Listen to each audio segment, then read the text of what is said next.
Sí, señor, porque Pues primero, sí. primero que todo, un afectuoso saludo de parte del equipo directivo, de nuestra rectora Janet, de nuestra coordinadora académica Natalia, de nuestros coordinadores de sede Wilson y Claudia, y para que hagamos esta última capacitación del ciclo. Como les había contado al inicio, nosotros cada ciclo tenemos 4 capacitaciones. La primera que ustedes recordarán que nos ayudó Natalia era sobre primera infancia, ¿cierto? Y gestión. La segunda que Sí, fue señor. de acompañamiento con la compañera Flor, de acompañamiento y evaluación. La tercera que hicimos hace una semana de matemáticas con mi persona. Y hoy vamos a aprovechar este pretexto de capacitación y vamos a hablar un poquito de lenguaje. El tema de hoy es lenguaje. Con eso cerraríamos las 4 capacitaciones de este ciclo. Ya lo ideal sería la próxima semana hacer como una evaluación de esas capacitaciones y de lo que hemos hecho en este ciclo. Y cerramos, ahí ya estaríamos pendientes para el próximo ciclo que arrancaría después de vacaciones prácticamente, por allá en el mes de, creo que está empezando en agosto el próximo ciclo. Ahí los dejamos descansar de todo este programa de PTA. Bueno, entonces les voy a compartir mi diapositiva Bueno, para que podamos empezar. ¿Me confirman si la están mirando? sí, ya inició la. Ya. Eso, este es nuestro tema de lenguaje. Puntualmente es la formación de lectores literarios pensando hacia personas de razonamiento crítico, hacia el pensamiento crítico. O sea, desde la lectura poder hacer análisis crítico de la situación, del contexto, de lo que nos plantean los autores. De eso vamos a hablar en esta mañana. A ver, hay gente que todavía está por fuera. Listo. Entonces, Buenos días. buenos días. Sigo admitiendo compañeros que están por fuera. Bueno, entonces les decía que vamos a arrancar. Ay, qué pena. Buenos días. Llegar Sí, tarde, pero era que estaba en clase de inglés con los niños de mi grupo. está bien. Muchas gracias, compañera. Bueno, Entonces, continuamos. La idea es que vamos a hablar en este espacio, en este pretexto, sobre la lectura, sobre el lenguaje y sobre cómo desde los pretextos, desde los espacios del lenguaje, podemos promover pensamiento crítico, razonamiento crítico. Pues igual que todas las capacitaciones de PTA tienen 5 momentos, un momento de exploración, un momento de estructuración que tiene que ver con algo de teoría, de dónde viene todo, digamos, todo este marco conceptual que nos propone PTA y que nos propone realmente los lineamientos y los estándares para desarrollar en nuestro currículo. Venimos a hacer una práctica, hacemos un ejercicio práctico que el de hoy me parece que es bien bonito. Y finalmente hacemos como una retroalimentación de las herramientas que tiene PTA. Al final haríamos un cierre con unas reflexiones. Veamos que creo que hay compañeros todavía por fuera. Espérenme. Listo. Ahí vamos metiendo los compañeros que estaban por fuera. Bueno, entonces continuamos de acuerdo a esta secuencia didáctica digamos, de la formación de hoy. El objetivo de la formación de hoy es reconocer las posibilidades que ofrece la literatura, la lectura, en cuanto a la ampliación del horizonte con el que interpretamos el mundo. Cuestionamos la tradición y resignificamos los contextos, los que derivan ciudadanías más libres y más participativas. Hablar de ciudadanos libres y participativos es hablar de ciudadanos críticos. Entonces, en estos momentos coyunturales de nuestro país, por ejemplo, es muy general mirar algunas imágenes que comparten compañeros donde dicen que la generación que está dando la pelea hoy en nuestro país es una generación que ha salido de las aulas, que tiene pensamiento crítico y que ya no come callado. Y creo que esa generación que nosotros hablábamos de cristal, es esa generación que hoy se autodenominan primera línea, segunda línea y que tenemos, digamos, en el proceso de la protesta, ¿cierto? Para generar qué sé yo, unas tendencias diferentes en la manera de gobierno que tenemos actualmente, ¿no? Y yo creo que eso se va a lograr de seguir de esta manera. Entonces, esa es la idea de la capacitación de hoy, revisar cómo desde la lectura podemos seguir promoviendo el pensamiento crítico contextualizado con nuestros estudiantes. Tenemos tres objetivos específicos, uno que es fortalecer los principios desde donde se aborda la literatura en la escuela, un segundo que es mirar algunas estrategias hacia la aproximación crítica desde los textos, y un tercero que es mirar algunos aportes teóricos desde donde podemos fundamentar el currículum que nosotros desarrollamos en la escuela.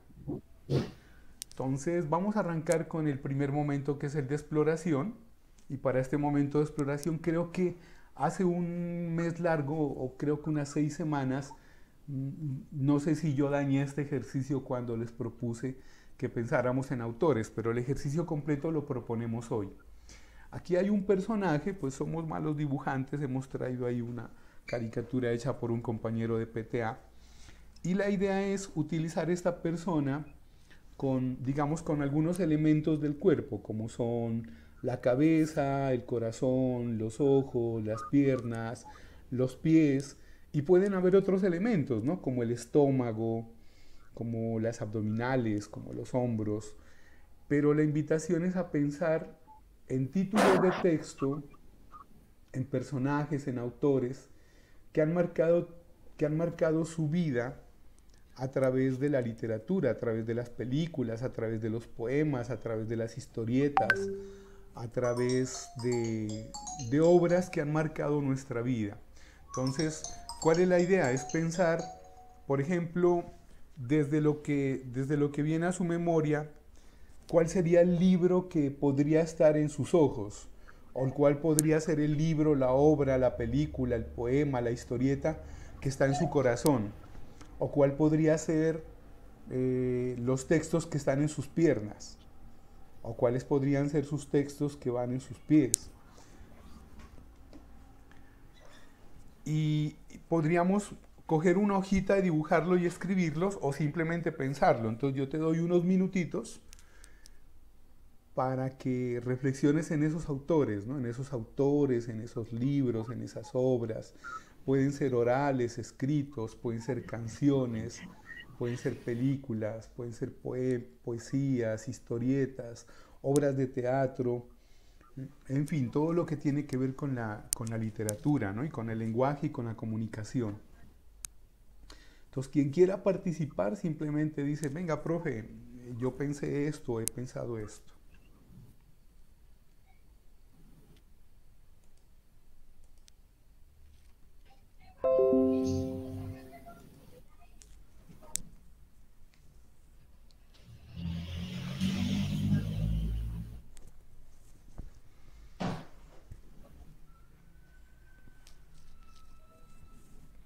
Entonces, para los compañeros que se acaban de conectar, estamos en esta formación de lenguaje, estamos en el primer momento que es el de exploración, y utilizando esa caricatura que está acá al frente, la idea es recordar algunas obras orales escritas que han marcado tu vida. Por ejemplo, en la parte visual, ¿no? En tus ojos, ¿qué obra, película, poema, historieta podría ir ahí, ¿no? En tu corazón, ¿qué autor viene acá? ¿O qué película, qué historieta, qué poesía, qué poemas, qué escrito, ¿cierto? ¿Qué autor? En tus brazos, en tus manos, que son las que trabajan, que son las que mueven todo, ¿qué autor podría ir, ¿no? En tus pies, en tu cerebro, acá no hemos hablado de cerebro, ¿no? La parte cerebral, cognitiva, ¿qué obra estaría allí? Es pensar un poquito en eso y lanzarnos a compartir un poco de lo que has pensado.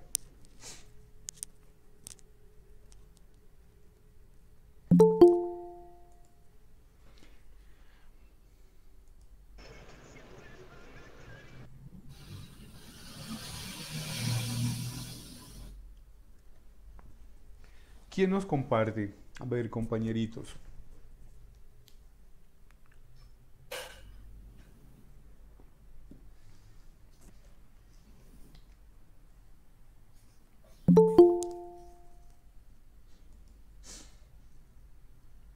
Verán, les voy, pues ya que no se atreven, pues mientras van pensando les quiero compartir algo.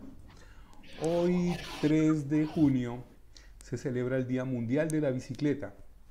Y como ustedes habrán escuchado, pues yo soy un apasionado por las bicicletas hace prácticamente 45 años. Empecé a manejar a los 5 años, cuando mi papá por primera vez me empujó. Claro, me hizo caer varias veces, pero salió el equilibrio y desde ese momento no he dejado de manejar bicicleta. ¿Qué tiene que ver eso con lo que estamos hablando? Muchísimo, porque por allá cuando tenía 25 años y estaba en la universidad, estando en la biblioteca de la universidad, trabajando en la hemeroteca como tutor de la universidad, como monitor, me topé con La Vorágine y decidí leerme La Vorágine. Y haré La Vorágine, me encantó la historia de amor, pero para mí leer esos paisajes de los llanos orientales, de la Amazonía, yo dije, algún día tengo que ir a conocer. Y fue así como en las siguientes vacaciones cogí la bicicleta que yo tenía ahí a mi mano, que era muy sencilla, y arranqué desde Bogotá a bajar a Villavicencio en bicicleta. Y desde Villavicencio entonces terminé en Puerto Carreño y bajamos hasta el Bichada en bicicleta. ¿Y por qué fui por allá? Simplemente era para reconocer los lugares de esa historia de amor de La Vorágine. Entonces hace parte de mi vida La Vorágine. Y entender por qué en La Vorágine José Eustacio Rivera hablaba del caucho, ¿no? Y reconocer cómo desde el Amazonas, desde el Putumayo de Colombia, tú te metes por el río Putumayo y terminas en el río Amazonas y terminas llegando hasta Manaos, Brasil, y comprender por qué, en qué contexto se desarrolla esa obra y cómo reconoces tú los olores, los sabores, lo que comen y por qué tiene tanta riqueza esa narración de José Eustacio Rivera en La Vorágine. Entonces, por ejemplo, eso a mí marcó mi vida y la ha marcado por siempre, ¿no? Y lo recuerdo hoy, que es el Día Mundial de la Bicicleta. Ya les compartí algo de mi vida, porque hay muchas cosas por compartir. Cuéntenme ustedes qué viene a su memoria frente a al ejercicio que estamos realizando en este momento.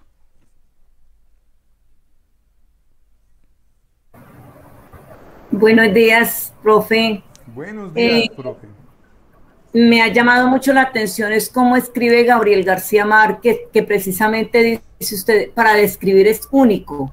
Sí. Gabriel García Márquez casi lo pone a vivir uno en la costa, no y no cerrar los ojos, sus calles polvorientas, y habla de todo, describe el paisaje perfectamente. Es lo que más le admiro a Gabriel García Márquez. La descripción de todos esos paisajes, de los personajes, de las situaciones que se viven en la costa, o del pareja del que él está hablando. Me parece fantástico. Profe Gertrudis, de Gabriel García Márquez a su vida, ¿qué le ha marcado aparte de eso que nos cuenta? En su vida cotidiana, ¿qué le ha marcado Gabriel García Márquez a usted? Bueno, yo diría que él es una persona supremamente escueta para escribir. Y le comentaba un día a mi hermano, que también es docente, no me gusta Gabriel García Márquez porque es muy grosero. Y me decía él, no, lo que pasa es que ese es el argot, él del pueblo, son novelas muy cotidianas y es la forma como se expresan los costeños, entonces hay que escribirlo así. Eso me llama harto la atención, pero sin embargo, pues yo lo admiro mucho, hartísimo. Recuerdo, pues le leí La hojarasca, El coronel no tiene quien le escriba, bueno, y de Funerales de la Mamá Grande, y ese me llamó harto la atención, como describe, por ejemplo, cuando se está esperando el tren, y yo me ubicaba aquí cuando teníamos el servicio del tren, íbamos a la estación y todo esto. Eso me ha llamado mucho la atención, y cuando los niños estamos viendo la descripción, yo como que me ubico en él y les pido que por favor escriban todas sus ideas, todo lo que hay en el entorno. Pues llevo esta descripción pues a la parte pues ya como profesora, y que los niños como que no traten de remedarlo, pero por lo menos que expresen sus ideas en una forma más amplia, porque es que ellos son muy limitados. Claro, como para esto hay que leer, porque para pues aprender a escribir o a redactar, ahí es que leer, de lo contrario pues nos quedamos cortos en palabras. Muchas gracias, Gertrudis. Me trae a mí la memoria y le sigo compartiendo de cosas que he vivido con Gabriel García Márquez. Realmente a mí una obra de Gabriel García Márquez que me marcó la vida es Crónica de una muerte anunciada. O sea, una historia que se desarrolla por allá en la costa, creo que es en Riohacha, cerca de La Guajira. Una historia de amor, ¿cierto? Donde se reconoce cómo hacia los años, en esa época, años 70, 80, en Colombia prevalece el machismo, un machismo radical, ¿cierto? Y cómo un personaje se enamora de una chica y resulta de que la chica con la que se enamora cuando va a pasar su primera noche de amor, ¿cierto? Pues resulta de que no es virgen y entonces la devuelve. Y eso es una falla de honor a la familia y a la sociedad, ¿no? Y la familia es también resentida, en fin, pues se da la muerte de este personaje y muchos años después se investiga y empieza toda la investigación para mirar quién fue el que lo mató. Y me parece chévere porque por allá cuando yo estudiaba en la universidad y leí eso, que era en quinto semestre de matemáticas, casualmente yo estaba haciendo un ejercicio en el Instituto Merani de Bogotá. Y en el Instituto Merani de Bogotá de los Subiría se hacía un ejercicio con la crónica de la muerte anunciada para desarrollar el pensamiento. ¿Y en qué consistía el ejercicio? El ejercicio era montar un escenario de un muerto, ¿cierto? Con algunos objetos, y se llevaba a los chicos a que observen el escenario, y igual una escena del crimen, ¿cierto? Y a que los estudiantes intenten desde lo que ellos observaban como investigador a hacer conjeturas, inferencias para ver qué pudo haber pasado en ese escenario. A mí me parece maravilloso cómo Gabriel García Márquez se lo puede trabajar desde diferentes aspectos, como tú lo dices. Claro, el lenguaje es el lenguaje típico del pueblo colombiano, de cómo se habla en la costa, de los olores, de los sabores, del amor, del desamor y de que los seres humanos somos eso, ¿no? Muchas gracias, Gertrudis. Dios la bendiga. ¿Quién más nos quiere compartir? Con mucho gusto.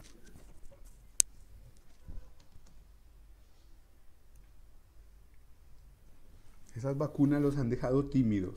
¿Ah? Yo hablo un poquito. Bueno, yo tengo... Hola. Dale, Ay, Elizabeth. a ver, está Blanca, luego Elizabeth, luego sigue Gloria. Dale, Blanca. Buenos días a los que no he saludado. Bueno, a mí me trae a mi recuerdo una novela de infancia, La María, escrita por Jorge Isaac, de género romántico. Es una novela muy linda del Valle del Cauca, que se desarrolló entre Palmira y Cerrito Valle, en una hacienda llamada El Paraíso. Esa novela es muy hermosa porque es llena de romanticismo, de un amor entre dos primos que desde pequeñitos se enamoraron. Entonces, María era una niña huérfana y los padres de Efraín, que es el protagonista, la adoptaron. Y la niña sufrió... Buenos días, Gloria. Hágame un favor, necesito saber si usted ya se vacunó o no. Y si no se ha vacunado, si piensa hacerse vacunar aquí en La Dorada. Bueno, gracias. Listo, Blanca. Qué pena. Como ya se me va olvidando. Bueno, que el amor entre los dos primitos desde pequeños, ¿cierto? Ellos se enamoraron, pero Efraín y los padres, a ver qué están enamorados, los mandaron para el exterior, para España, para Londres, a estudiar por allá medicina. Pero el amor fue tan grande que perduró entre ellos. Él estuvo 5 años y el papá le había dicho que si él volvía y seguía enamorado de María, les permitía casarse. Pero no pasó así, porque María se enfermó y Efraín regresó. Pero cuando regresó, María ya había muerto. Entonces, Efraín recorrió todos los lugares en donde habían pasado y fue tanta la tristeza de él que él se regresó, él no quiso quedarse donde estaban viviendo. Entonces, pues a mí me parece muy linda, muy tierna esa novela, porque desde mi infancia, pues desde muy pequeña la leí, ya hace muchos años, por allá.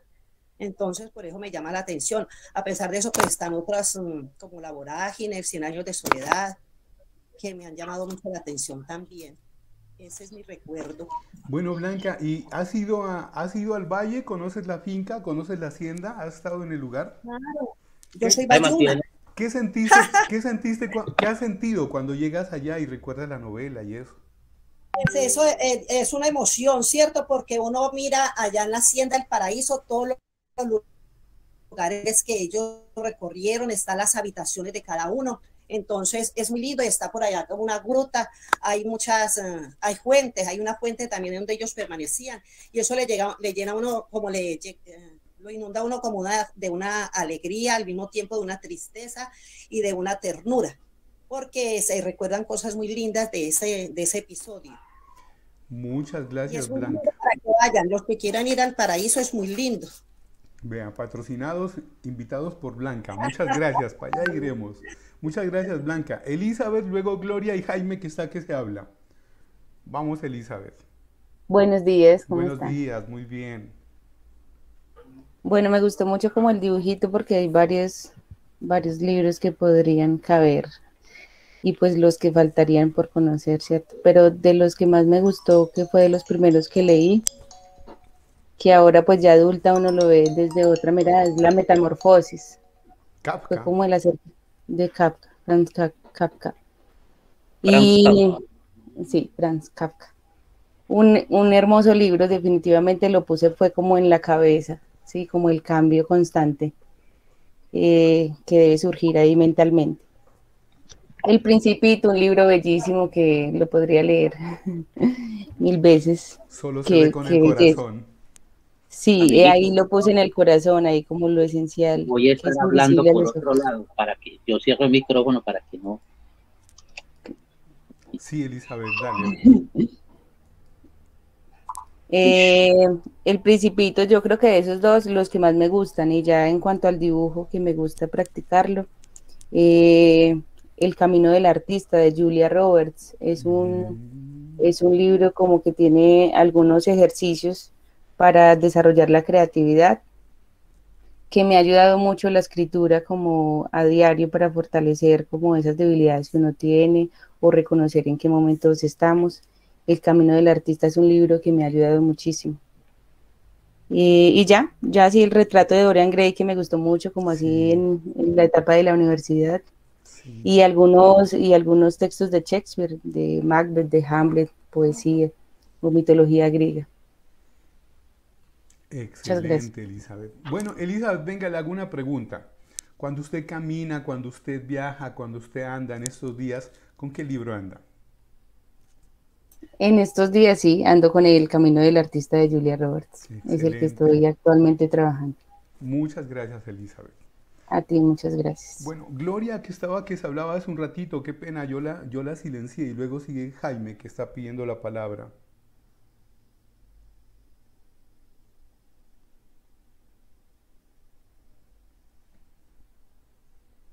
¿No? Gloria no. Bueno, Jaime. No, Gloria de Rabo, no dice güey, que no Listo. le dio la palabra. Ah, carambas. Entonces, Jaime, mientras viene Gloria. Bueno, mientras viene Gloria, Jaime participa. Buenos días para todos. Muchas gracias, buenos días. Bueno, yo tuve la experiencia y la fortuna de tener un docente de español en bachillerato que nos obligaba, como se dice, a leer.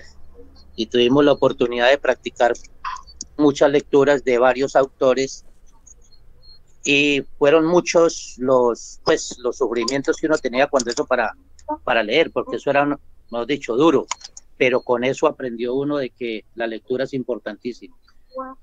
Yo leí bastantes obras sobre un autor que a nivel de Colombia fue censurado, fue hasta excomulgado por la Santa Madre Iglesia por la forma tan fuerte como hablaba.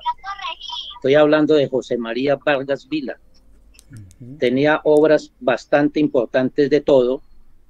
La obra de la loba, por ejemplo, era una sobre Ibis, otra, dos. La más contradictoria y la más polémica fue precisamente la de Ibis, así cortico, Ibis con B larga. Bastante duro el lenguaje que él utilizaba para referirse sobre todo a la mujer. O sea, yo lo leí, pero no compartía pues la forma como él enfocaba las cuestiones de la mujer, muy duro. Y como historiador, en la Ubre de la Loba, que era la historia de Roma en su época, muy bueno también. Otro autor del que nos insistieron harto fue Gabriel García Márquez. Gabriel García Márquez con todas sus obras, Los funerales de la mamá grande, El coronel no tiene quien le escriba, Aura las violetas, todas esas eran bastante lo que nos insistían para leer. Afortunadamente, como digo, nos dieron la oportunidad obligándonos a leer y sacó uno la enseñanza, bastante buenos. Entonces uno con el tiempo es que viene a entender de que no le hicieron ningún mal, le hicieron un bien con leer, y sobre todo que usted lee y va a tener la oportunidad de concluir si ese autor le conviene o no le conviene. Y yo, por ejemplo, le critico una cosa a Gabriel García Márquez, excelente escritor, sí, pero fue un hombre que cuando ganó el premio Nobel o Nobel de Literatura en 1982, ese señor, la actitud que tomó fue irse de Colombia, porque como fue tanta plata que le dieron por ese premio, eso en esa época eran como 10.000 millones de pesos colombianos, y estamos hablando de 1982, él se fue de Colombia y se fue para México, pero antes de irse para México, el gobierno de la época lo nombró uno de los sabios en educación, fue de los 10 sabios que nombraron en esa época, y fue muchas las cosas que hizo en educación, pero no a favor, yo lo considero que en contra. Y lo que no le comparto es de que él se fue, tan pronto ganó tanta plata, se fue, tenía una revista inclusive aquí famosa, la vendió, se fue, y lo que dijo era que él en Colombia no podía vivir porque lo iban a secuestrar, le iban a quitar la plata. No le sirvió y murió en México. Entonces, excelente escritor, pero muy mal patriota para mí. Gracias. Muchas gracias, Jaime. Muy importante lo que usted dice, ¿no? Como nosotros Estoy de acuerdo con Jaime. históricamente somos fruto también de, como dice Jaime, de lo que leemos. O sea, como Vargas Vila, en el caso de Jaime, le marcó la vida frente a respeto. Yo creo que ya no se habla de equidad, sino de igualdad con la mujer, ¿no? De iguales derechos y todo esto. Bien, ¿alguien más que nos quiera compartir antes de empezar o seguir? Yo quiero decir que estoy de acuerdo con Jaime Muy bien, en lo que respecta a Gabriel García Márquez. Me parece que fue un tipo antipatriota, anticolombiano. Se fue para México y todas sus cosas, es más, todo se lo regaló al gobierno de México. Estamos hablando de Gabriel García Márquez. Muchas gracias. A mí una obra que me impactó mucho, sí, y de hace muchos años, muchos años, es muy viejita, tal vez algunos ni siquiera han escuchado hablar de ella, se llama Lejos del Nido. El autor es un antioqueño llamado Juan José Botero. Es una obra muy buena, muy costumbrista, en donde de pronto se hace apología a la crueldad indígena. Se trata de un secuestro de una niña por allá en Antioquia y de manos de unos indígenas. Es una obra muy buena. De hecho, la han llevado varias veces al cine. De pronto la obra es viejita, pero es muy buena. A mí esa obra sí me impactó bastante. Gracias. Muchas gracias, Noel. ¿Quién más quiere participar antes de avanzar?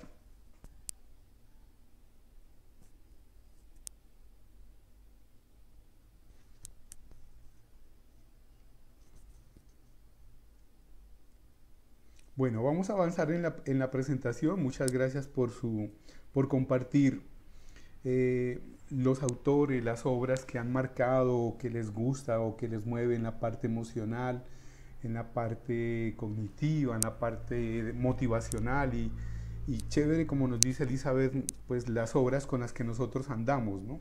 Eso generalmente es lo que motiva a los chicos a leer. Miran al profesor que va siempre con una obra, con un libro, que está charlando de él, que en las reuniones, en la cafetería con los compañeros, en el descanso, en el corredor, estamos hablando de lo que estamos leyendo. Ese tipo de ejercicios son los que motivan a los niños y niñas. Ojalá que todos los niños y jóvenes que nos esperan en clases comprendan la idea, ¿no? De que cada Uno es un texto, de que somos textos significativos en la vida, tanto desde la cabeza como hasta los pies, como lo dice este texto que está acá, ¿no?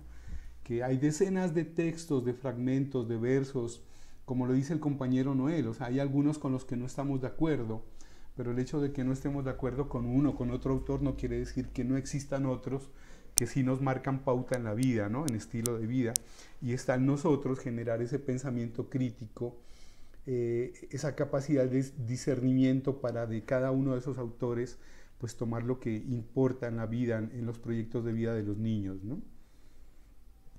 Vamos a ir a la parte de estructuración, avanzando en el tiempo, y les voy a compartir unas 5 diapositivas que tienen que ver con lo siguiente, con la competencia literaria y el lector literario como los plantean los derechos de aprendizaje o los estándares o los lineamientos. Entonces Sánchez del 2003 y Cerrito del 2016 plantean lo siguiente.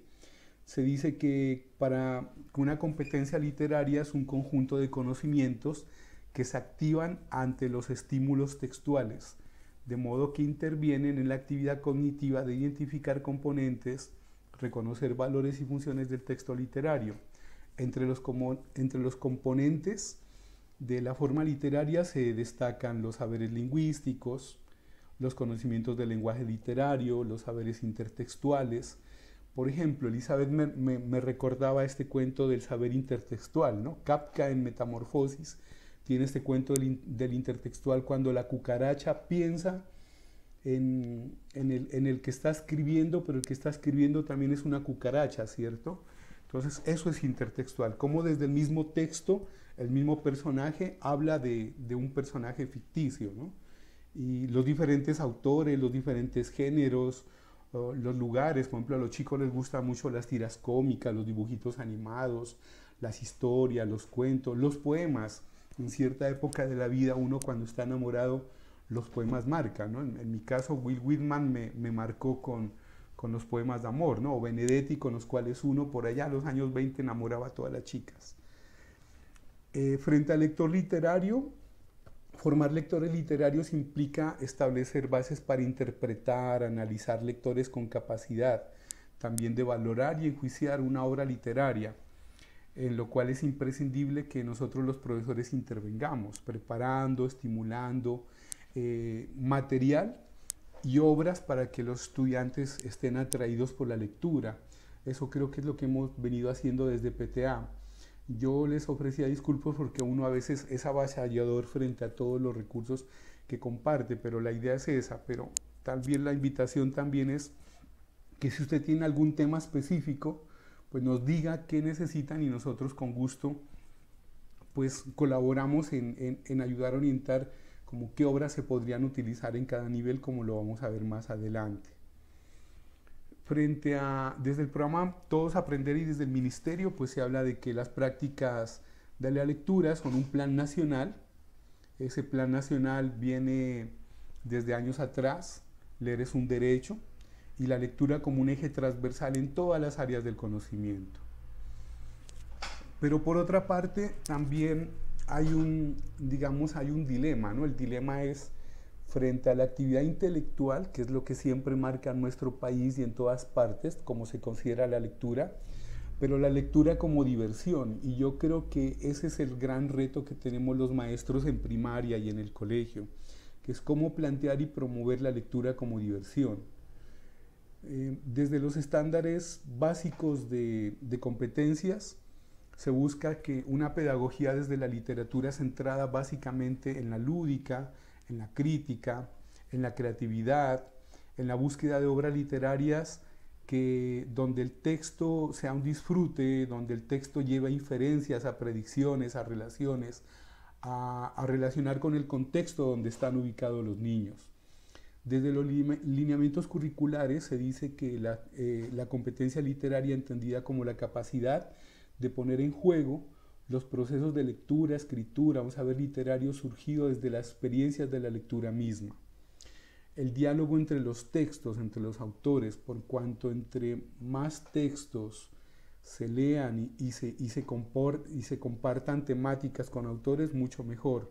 Y desde una literatura a partir de la pregunta, a través de la indagación, de por qué se escribe así, de por qué se narra así, porque muchos textos están en otro contexto y como lo decíamos en matemáticas al final, hay algunos textos de algún lenguaje o alguna escritura que toca contextualizarla al lugar donde están los niños.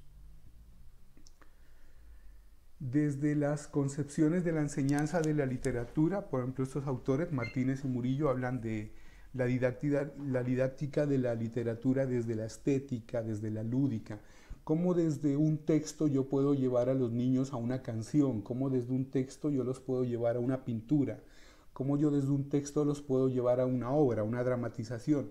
Y yo he visto en este mes que llevo en el colegio muchas representaciones de los niños que tienen que ver con eso. Entonces en el colegio creo que le estamos aportando a esta dimensión, digamos, de la enseñanza de literatura. Desde la didáctica de la literatura en estudios literarios, en diferentes tendencias, no solamente en el cuento, la poesía, sino también explorar otros contextos. Desde la didáctica de la literatura como el proceso de lectura y escritura. No solamente la lectura o el lenguaje es a través del texto textual, valga la redundancia, sino a través de la música, a través del video, ahora que somos tan multimediales con el cuento del WhatsApp, del Internet y de las tecnologías, ¿no?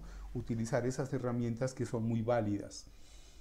Y esto es válido también desde Ausubel, ¿no? Quien habla de las competencias, de las diferentes maneras de pensar. Algunos estudiantes son visuales, otros son auditivos, otros son sensitivos desde otras formas de percepción. Y la didáctica es la lectura de los géneros. En algunos escenarios escolares persisten las prácticas ceñidas a métodos de enseñanza de unos dispositivos de evaluación que sacrifican la esteticidad. Yo copié esto textualmente por lo siguiente y les quiero compartir. En el colegio, cuando yo fui estudiante, yo le cogí tedio a la lectura. ¿Por qué? Porque en mi colegio, y creo que eso nos sucedió a nosotros en la época escolar, cuando uno cometía un error, cuando uno la embarraba como estudiante, el castigo era mandarlo para la biblioteca. Y entonces eso desmotiva bastante porque uno entiende que leer es un castigo, ¿no? Indirectamente eso es lo que a uno le metían en la cabeza. Les quiero compartir lo siguiente. El día de ayer, en la noche, yo entré a Google, al buscador, ¿cierto? Y coloqué niños divirtiéndose, o jóvenes divirtiéndose, niñas jugando, niños divirtiéndose, felices. Y encontré, lastimosamente está pequeñito, en la parte inferior está, mire, encontré más de 3 millones de registros, realmente son 3.020.000 registros, de imágenes de niños divirtiéndose. ¿Yo qué buscaba? Que en esas imágenes de los niños divirtiéndose, encontrar niños leyendo. ¿Y saben cuál es el porcentaje de las imágenes que uno encuentra en internet, niños divirtiéndose leyendo? Pues es mínima, o sea, es un 1%. Uno empieza a navegar en las hojas de Google, de las búsquedas de imágenes, y por allá en la 8ª hoja hay un niño por ahí sentado leyendo, pero como castigado. Usted siempre encuentra, y no está mal, ¿no? O sea, no está mal estas imágenes, encontrar niños jugando, corriendo, saltando, está bien, eso es el juego, pero la lectura debería ser una acción de diversión, de lúdica, de recreación, ¿no? De los niños, y cambiar eso creo que es una tarea que tenemos como maestros.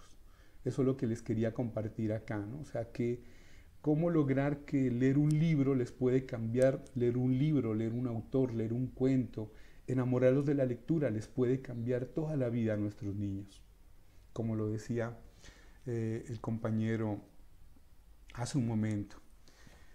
Entonces, para lograr eso debemos flexibilizar muchas acciones que hacemos en la escuela. El cuento de no tocar, ¿no? Cuando los niños los llevamos a la biblioteca es prohibido tocar, no, los niños deben coger los libros, deben explorarlos, deben mirarlos. Tenemos que hacer picnics, de esos picnics que yo veo que se inventan en los colegios, y el día del libro, y que los niños estén con un cuento y compartir los cuentos, y en fin, promover la lectura no solamente como el ejercicio de la evaluación que decía la anterior diapositiva, sino como el ejercicio de la diversión, y cómo puedo hacer del ejercicio de la lectura algo lúdico y algo bonito en la experiencia de los niños. Me intereso en el lenguaje porque me hiere o me seduce, ¿no? Eso dice Barnes 1983. Y es eso, o sea, los autores, como nos decía hace un momentito, ¿sí? Perdón, yo interrumpo, es que quiero contarle algo frente a lo que tú decías. Listo. De las imágenes de lectura. Perfecto. Lo que pasa, bueno, yo soy profe, yo realmente en la docencia llevo muy poco, porque pues la verdad que no tenía la posibilidad de entrar al magisterio. Me he desempeñado en otras áreas, pues en la docencia como tal llevo apenas lo que llevo en la escuela Sucre. Inicialmente empecé pues hace muchos años, pero me retiré y ahora volví a ingresar. Pero yo veo a nivel pues de todo lo que yo observo y veo, para el niño leer es terrorífico a veces, es un terror. Y estamos hablando de los primeros años, por lo menos nosotros en el preescolar es muy fácil. Nosotros cogemos los niños para moldearlos, nosotros tenemos como le toca a los profesores de primaria, que les toca reeducar, nosotros nos los llevan allá como tan bonito el preescolar, porque llega como todo lo que nosotros realmente como que queremos hacer, como que se ve, ¿cierto?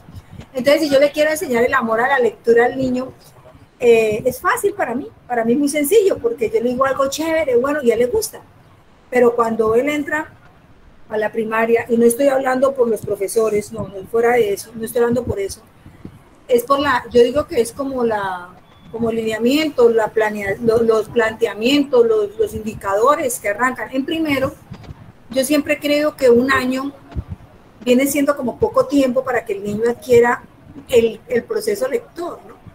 Entonces, ¿qué ocurre? Entonces, le colocamos una meta muy grande para él en aprenderse una cantidad de cosas, porque si en el mundo, yo lo veo desde el mundo de los niños, ellos me decían, yo una vez le presenté en preescolar, un niño me preguntó, profe, estamos viendo las vocales.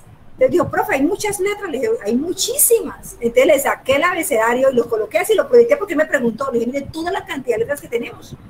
Uy, él decía tanto. Y es verdad, entonces yo me ponía a pensar en ellos, es mucho. Entonces cuando llegan al primero, uno se da cuenta que primero muchos niños salen sin leer y ni escribir correctamente, menos comprender, y llegan al grado segundo y ya dice, vuelvo y reitero, no hablo del maestro, el programa de segundo dice sociales, naturales, español, una cantidad, y yo sé por la práctica, que yo conozco a muchos maestros que me parecen muy lindos, que ellos trabajan 2 cuadernos, ellos hablan del cuaderno rayado y cuadriculado, y ellos intentan en aprovechar al máximo ese primero, porque no les va a quedar tiempo, pero muchas veces veo la exigencia por parte de las directivas que tienen que ver naturales, una cantidad de cosas, entonces el maestro se ve obligado a pedir una cantidad de cuadernos, y uno ve pasar el niño para primerito, que ha sido nuestros alumnos de preescolar, con una maleta grande llena de cuadernos, y ellos no saben ni qué es naturales, ni qué es sociales, ni qué es nada. Yo lo digo por experiencia, porque ellos aunque iban para primero, llegaban a mi salón y me mostraban todo lo que estaban haciendo. Entonces yo veo de que desde ahí radica lo que tú estás hablando. Porque si a mí en primero yo voy a perder el año, porque nosotros en preescolar le decimos, vamos a ganar el año, eres un campeón, excelente, y él en primero ve que perdió el año, porque no aprendió a leer y a escribir. Y eso es una cantidad de letras que se confunden, porque eso son muchas. Entonces yo creo que de pronto eso es algo que a mí me están hablando de lectura. Y yo tengo, y a veces me veo con los niños de segundo, tercero, que no saben, cuarto, no saben leer, aún no tienen la capacidad de sacar la idea principal, no saben. Estamos hablando del proceso lector como tal, no lo saben hacer. Entonces ellos leer, no, profe, por eso me pone a leer tanto. Para ellos eso se volvió caótico. ¿Por qué? Pero yo creo y pienso, dentro de mi ignorancia, me disculpa, de que está mal enfocado esto. Nosotros por lo menos vemos a los niños de que tienen la posibilidad en los colegios privados de entrar que párvulos, prejardín, jardín, transición. Ellos llevan toda esa cantidad de un proceso en preescolar, que cuando llegan a transición, ellos ya saben hasta unas letras, porque tienen todo ese desarrollo motriz, esa parte intelectual muy desarrollada, porque se le ha hecho un proceso desde pequeños. Pero nosotros en lo público nos llegan los niños de 5 añitos transición y nosotros hacemos y ahí por ahí escucho a veces, no sé si me equivoco, que yo a veces yo cuando recién llegué a la docencia, yo me aterraba que me digan, no, es que está prohibido enseñar a leer y escribir. Está prohibido, que cómo así, que van a enseñar letras, que no sé qué, que preescolar. Bueno, yo decía, bueno, listo, nos prohíben, no lo hacemos, ¿y qué? Y en primero cogemos a ese niño y ponemos al maestro de primero a que le enseñe a leer y a escribir cuando eso es un proceso muy largo y no es de un solo año, sino tiene que haber muchas cosas antes no es conocer la letra, hay muchas cosas, la lateralidad, direccionalidad, ubicación espacial, hay una cantidad de cosas que el maestro es casi imposible. Entonces ahí vemos de que tú me dices a mí, yo estudié en las escuelas públicas siempre, yo le digo la realidad, a mí me enseñaron a leer y a escribir a golpes. Mi maestra me castigaba, creo que me daba tres pelas allá en la escuela y mi mamá me terminaba de rematar en la casa porque yo era una burra porque no sabía leer y no podía leer, ¿no? Y yo me coloco en esa situación y voy a esto. A mí la lectura no me gustaba y creo que aún para mí, ahora ya después me tocó la universidad, ya me tocó empezar a leer y ya me tocó tanto que mi primera nota, yo le digo a mis hijos, mi primera nota fue 0.5 en la universidad. Porque yo no sabía leer. Imagínense, me colocaron tremendo libro para la primera, yo no sabía leer eso. Entonces, sí, deletreaba y podía hacer, pero no sabía realmente sacar ideas principales. Y hoy en día me he esforzado mucho por leer, por querer leer. Me motiva mucho leer mi Biblia, por ahí me he como que motivado porque diariamente leo un pedacito, entonces ya como que me gusta algo de lectura. Pero yo soy docente con todo el respeto que se merecen todos. A mí la lectura no me apasiona. No es una que yo voy a comprar un libro un libro, qué rico, lo voy a leer. No, porque para mí lo que me ocurrió a mí fue muy cruel. Es una crueldad. Yo ahora leo lo que me corresponde, lo que me interesa. Necesito un tema, me toca hacer eso, me toca leer. Lo leo porque me corresponde leer. Con eso no significa que todos seamos iguales ni que mucha gente, hablo de la parte de que no les gusta la lectura, yo viví esa situación. Yo en preescolar actualmente yo intento eso, en que a ellos les guste y se enamoren de la lectura, pero creo que el paso de preescolar a primero hay un hueco muy grande. El maestro de primero no tiene, ellos ven la ruptura porque el maestro tiene un programa que hacer, que enseñarles todo ese montón de letras y el niño llega sin, mejor dicho, sin saber coger ni a veces el lápiz. Entonces en un momento indicado, eso quería aportarle yo. Puede ser por eso, creo yo, que es una de las situaciones. Muchas gracias, profe Luz Gloria. Y la verdad es que todos los seres humanos somos diferentes, tenemos diferentes historias de vida. Y como profesores igual, todos somos mundos totalmente diferentes, pero igual de dignos. A pesar de que somos diferentes, tenemos una dignidad. Y aunque como tú lo dices, a ti no te gusta, digamos, el texto literario como tal, pero seguramente otros tipos de literatura sí, por ejemplo, la canción, las películas, el teatro, y entonces por allí uno puede explotar esa vena de la literatura, no solamente el texto como tal, ¿no? En tu caso, pero está en nosotros sí enamorar a los chicos y frente al proceso de la educación nuestra, los contenidos curriculares nuestros, yo como maestro también sé, es complicado cumplir, digamos, con lo que te exigen los lineamientos, los estándares, los DBA, que inclusive dicen que son mínimos, pero uno realmente no abarca a cumplir los contenidos. Menos ahora, digamos, en esta emergencia sanitaria donde estamos en una educación remota. Pero también hay que ser... Yo pienso que tenemos una rectora muy buena, nuestra rectora Janet, porque como proyecto educativo institucional nosotros debemos dar las respuestas a nuestro contexto y eso nos lleva a hacer adecuaciones en nuestros contenidos curriculares de grado a grado de acuerdo a las necesidades de nuestros niños. Claro que tenemos niños diferentes del sector público, de estrato 1, de estrato 2, que vienen de unos hogares complejos, ¿cierto? Es diferente a los colegios privados.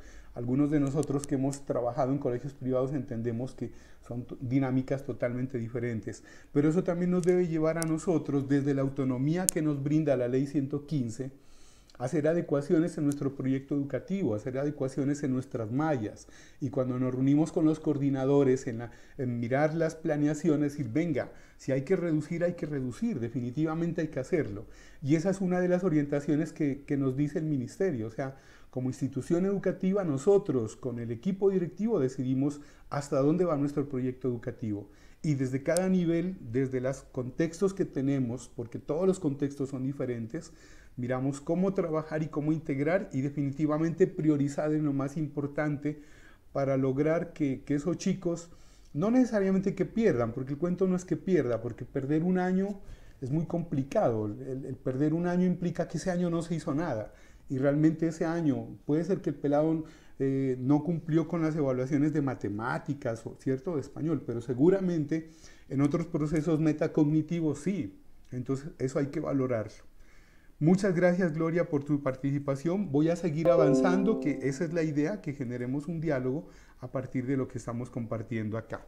Bueno, me voy a saltar esto porque yo creo que lo hemos hablado, del texto, el mundo y lo metacognitivo. Igual les voy a compartir las diapositivas, igual que lo hice la semana pasada. Acá es tal como lo plantea Gloria, el maestro está así, como en la cuerda floja, ¿no? Frente a lo que exige la escuela, frente a lo que exige el ministerio, frente a lo que exigen los DBA y frente a la importancia de generar que los chicos se enamoren de los procesos de lectura. Y ese es el reto que tenemos. Entonces les voy a invitar a hacer una práctica. Para esa práctica que vamos a hacer, que es como nuestro tercer momento, vamos a hacer lo siguiente. El tema es los osos. Entonces les quiero invitar a que piensen en cómo son los osos, qué tipos de osos existen, qué comen los osos, dónde viven los osos. Y cuando uno piensa en los osos, piensa en muchas cosas. Entonces, si alguien me quiere compartir frente a cómo mira los osos usted, o si ha visto un oso alguna vez. Yo ayer que estaba revisando estas diapositivas, yo pensaba por ejemplo, en mi caso, cuánto sufro cuando voy a un zoológico. ¿Y por qué voy a los zoológicos y voy a sufrir? Porque cuando uno llega a un lugar y uno quiere que lo lleven a lugares significativos de ese lugar geográfico, terminan llevándote a un zoológico, ¿no? Al zoológico de Cali, los Ocarros en Villavicencio. Acá en Pereira está el zoológico de Matecaña, que ahora se pasó a otro lugar y se llama Ocumarí. Y uno va y mira a esos animales con tanta tristeza. Pero bueno, lejos de la tristeza del animal encerrado, lejos de los zoológicos, que es lo que yo quería como expresar en este momento de sentir que ir a un zoológico es terrible. ¿Qué piensan ustedes de los osos? Acá en Colombia hay osos. ¿Qué tipo de osos hay en Colombia? ¿Donde ustedes viven se sabe algo de osos o nada? ¿Quién me quiere compartir lo poquito que se viene a su mente frente a los osos?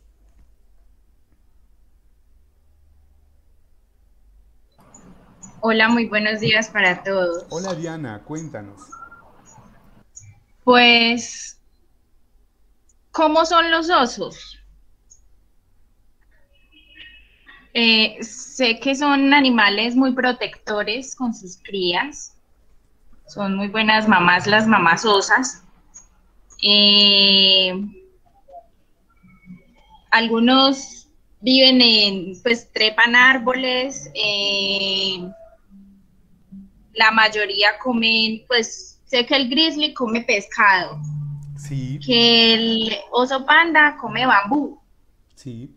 El oso polar, pues se come las focas, los pingüinos, lo que haya, pues, ¿cierto? En su entorno. Sí. ¿Qué más? Sé que por la zona andina existe pues el oso de anteojos aquí en Colombia. ¿Qué más? No sé. ¿Qué relación tienen las estaciones con los osos? Bueno, ahí sí me corcha, profe. Yo coloqué aquí una imagen de las estaciones, de las 4 estaciones. Rosalba, ya, hay osos que invernan. Claro. Sí. Y acá en Colombia, ¿cuántas estaciones tenemos? No, acá no hay estaciones. ¿Cómo así que no hay estaciones? A ver, pues. Invierno y verano. Acá hay clima cálido y clima frío, pero estaciones como tales no hay. Llueve y no llueve nada más. No soy bimodal. Elizabeth. Épocas de verano, épocas de lluvia. Eso. Wow, estamos en un trópico. Bueno, Elizabeth, ¿qué estaba diciendo algo? No te Y sí. escuchamos. No, que hay ecosistemas. Ecosistemas, sí. Diana también hablaba de eso, ¿no? Que las estaciones que yo conozco Eso. aquí en Colombia son las estaciones del metro y las estaciones de Transmilenio. Excelente, Diana, buen apunte. Sí, muy buen apunte, Diana. ¿Cómo explicarle a los niños las estaciones, ¿no? Es un tema complejo porque acá no vivimos en estaciones, ¿no? Y uno generalmente en sociales, en geografía, tocar esos temas, ¿no? Bueno, voy a parar aquí de compartir la presentación y les quiero compartir... Ah, puchicas, me salí. Discúlpeme. A rato se me sale lo pastuso.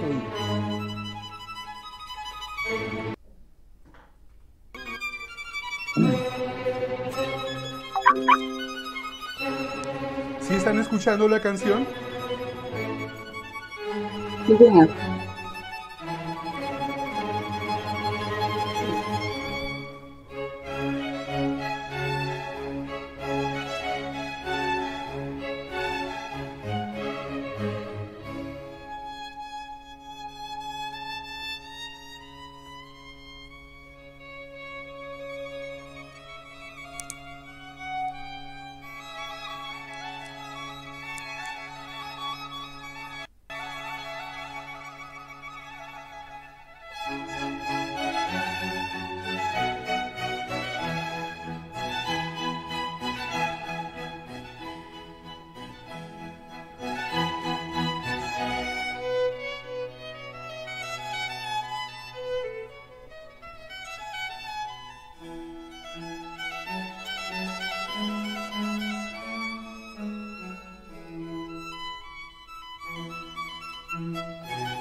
Bueno, compañeros, me disculpan que yo les paré este concierto. Es un concierto muy largo, ahí se lo dejo para que ustedes lo busquen en YouTube.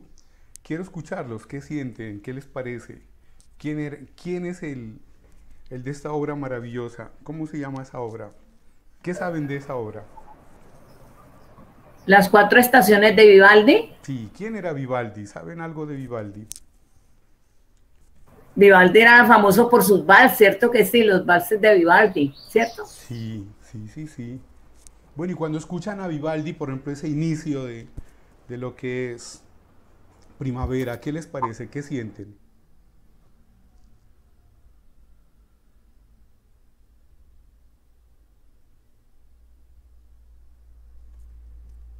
no sé, pues para mí, como una sensación de frescura, no sé la sabría definir. De tranquilidad. Como frescura, de tranquilidad, sí, de serenidad. Bueno, aquí podíamos hablar todo el día de Vivaldi, pero la idea no es esa, ¿cierto? Pero yo les quería compartir, motivarlos a que escuchemos a Vivaldi y motivarlos a que antes de compartirles a los chicos, escuchen mucho a Vivaldi y les compartan a sus estudiantes a Vivaldi, a Mozart, ¿cierto?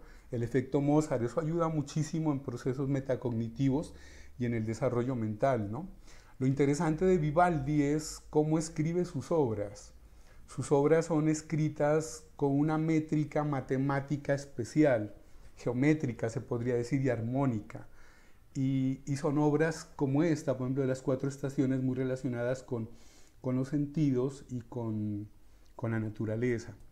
Entonces son válidas. ¿Por qué les traigo esta canción acá? Porque la obra de la cual vamos a hablar casi que media hora es una obra que tiene que ver con las estaciones y también con los osos.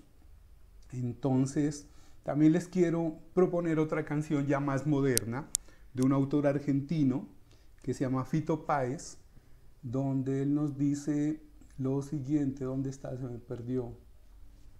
Aguárdese, hago lo siguiente, que acá me ocurre algo, que a pesar de que uno trabaja con tecnología, a veces la tecnología le pega a uno.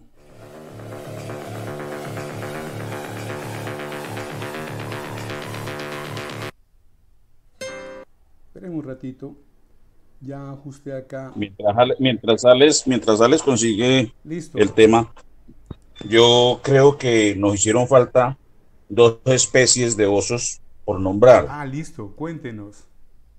El oso hormiguero, sí, que es bastante común aquí en Colombia, que es de nuestra región, ¿no? y Claro. el oso más peligroso, que es el oso que le da a la gente de hacer el oso. Sí, la vergüenza, El oso ¿no? que los niños sienten cuando tienen que pasar al tablero o hablar sobre algo. El oso de que los muchachos, los compañeritos se burlen. Ese me parece que es el oso más peligroso que tenemos nosotros en Contra nuestra ese oso educación. es contra el que hay que luchar. Muy bien, muchas gracias, Correcto. compañero. Bueno, señor. ¿Sí lo están escuchando? Sí, señor. Yo vivía en el bosque muy contento, caminaba sin cesar. Las mañanas y las tardes eran mías, a la noche me tiraba a descansar. Pero un día vino el hombre con sus jaulas,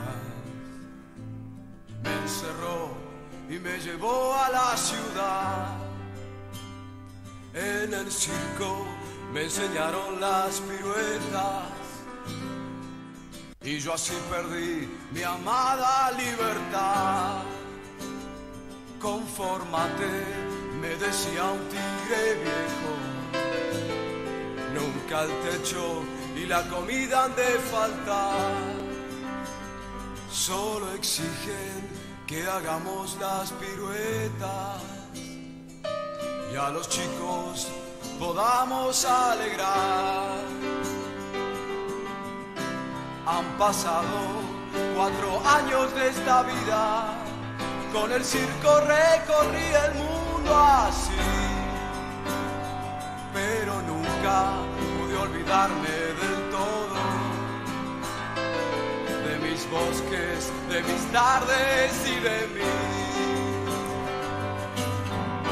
En un pueblito alejado,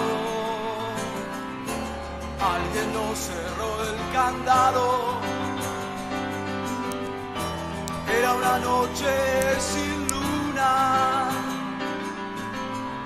y yo dejé la ciudad.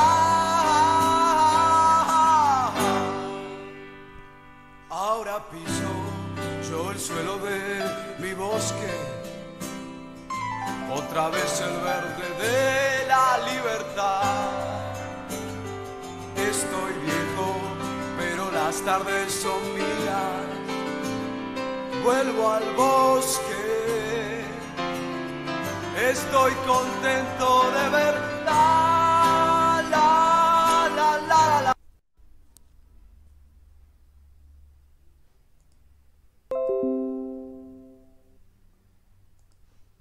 Bueno, amigos, les quería compartir un poquito de Fito Páez. Creo que algunos lo conocen. Yo soy fan de Fito Páez.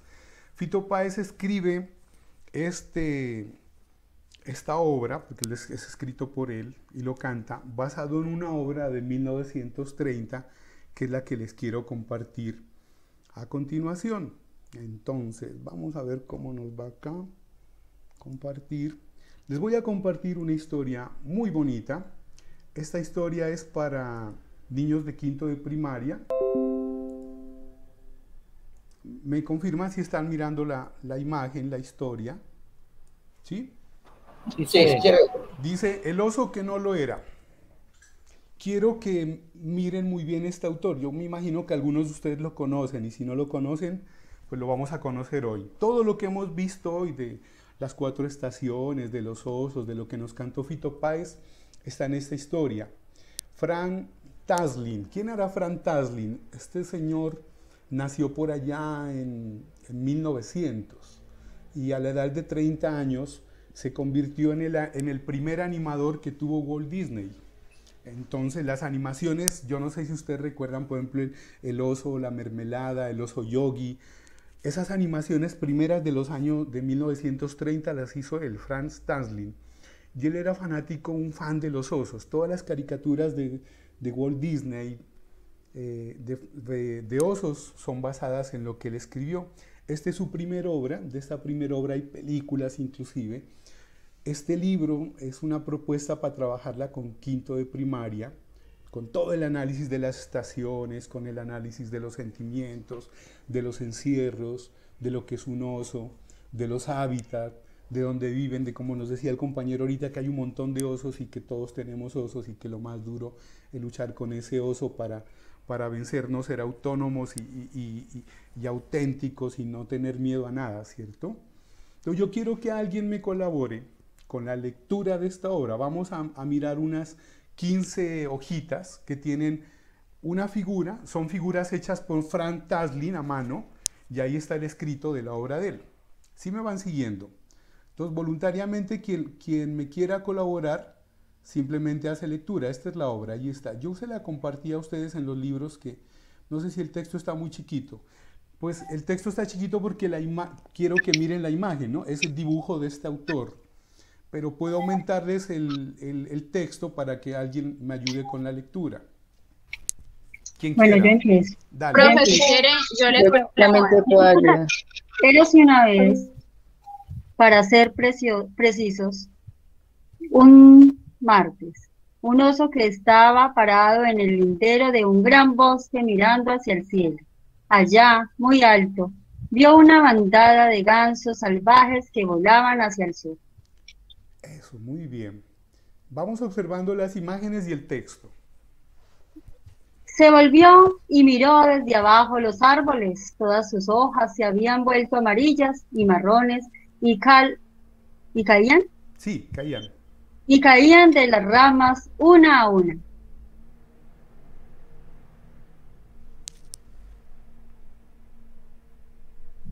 Sabía que cuando los gansos volaban hacia el sur, cuando las hojas caían de los árboles, el invierno no tardaba en llegar.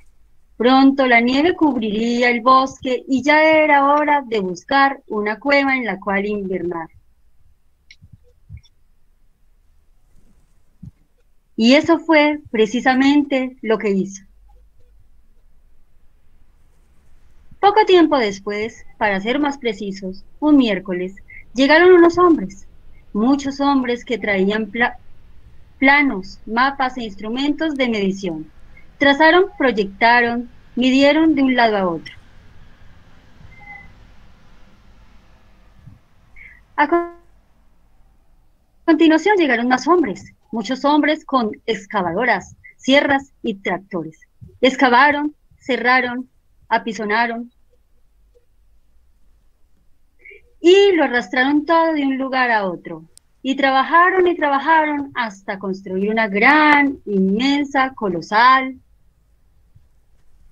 fábrica, justo encima de la cueva en la que dormía el oso. La fábrica funcionó durante todo el largo y frío invierno. Y entonces volvió la primavera.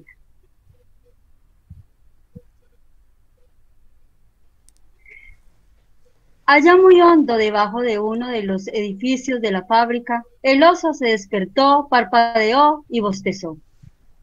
Aún medio dormido, se puso de pie y miró a su alrededor. Estaba muy oscuro, apenas sí podía ver, pero a lo lejos vio una luz. Ah, se dijo, allí debe estar la entrada de la cueva, y volvió a bostezar. Subió las escaleras hasta la entrada y salió afuera, donde brillaba un sol primaveral.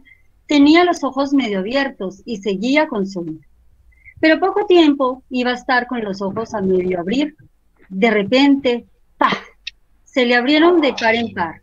Miró fijamente lo que tenía delante. ¿Dónde estaba el bosque? ¿Dónde estaba la hierba? ¿Dónde estaban los árboles? ¿Dónde estaban las flores? ¿Qué había pasado? ¿Dónde estaba? Todo parecía raro. No sabía dónde estaba.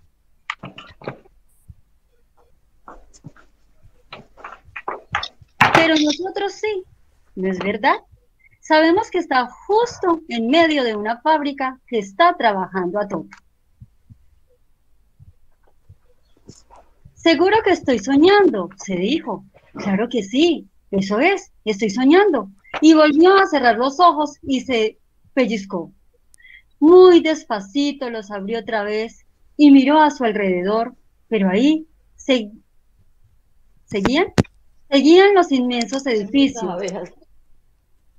No, no era un sueño, era todo de verdad. En ese mismo instante salió un hombre por una puerta. Tú! Ponte a trabajar. Le dijo. Soy el capataz y como no me hagas caso, te voy a denunciar.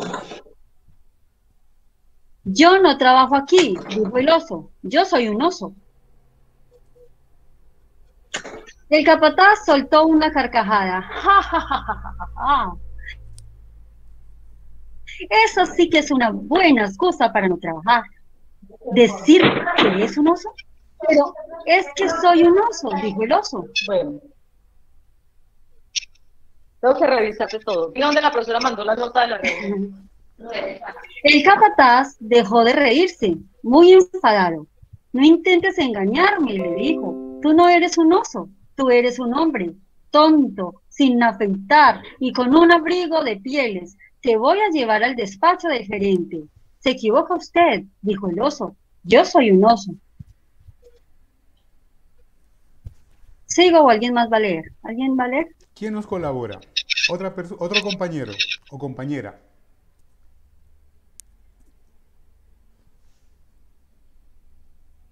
No les dé pena ser el oso, a ver.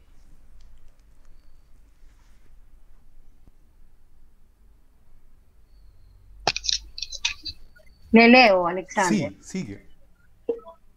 Dice, el gerente también estaba muy enfadado. Usted no es un oso, usted es un hombre tonto, sin afeitar y con un abrigo de pieles. Le voy a llevar ante el vicepresidente tercero. Cuánto siento que me diga eso, porque yo soy un oso. El vicepresidente tercero estaba aún más enfadado. Se levantó de su silla y dijo, usted no es un oso, usted es un hombre tonto, sin afeitar y con un abrigo de pieles. Ahora mismo voy a llevarle ante el vicepresidente segundo. El oso, apoyándose en la mesa, dijo, pero eso no es verdad, yo soy un oso. Sencillamente soy un oso cualquiera, normal y corriente.